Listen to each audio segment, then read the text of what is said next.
Gaji okey, ada simpan sikit, kerja pun stabil. Tapi kenapa rasa macam susah nak kaya?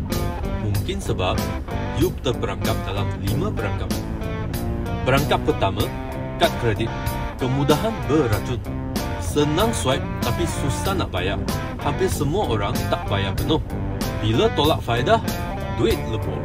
Bank bukan suka you beli barang, bank suka you lambat bayar. Perangkap kedua, rumah. Beli rumah 30 tahun, bayar sampai tua. Rumah tu bukan untuk you, itu untuk bank. Bayar loan sampai tak berani tukar kerja, tak berani dan mula bisnes.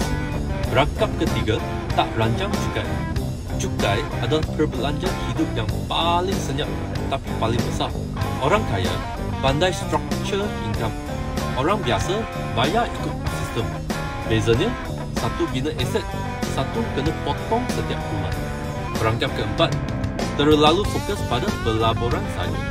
Ingat, pelaburan bukan jalan utama jadi kaya. Buffett pun kata, kaya sebab ada bisnes. Pelaburan cuma saluran. Nak lepas dari inflasi, ya, pelabur. Tapi nak kaya, kena ada aliran tunai. Cash flow. Perangkap kelima, hidup ikut trend dan simbol status. Beli sebab nak rasa layak, nak nampak macam berjaya. Tapi orang kaya beli barang yang tak nampak. Aset, saham, lesen IP. Yang miskin beli untuk dilihat.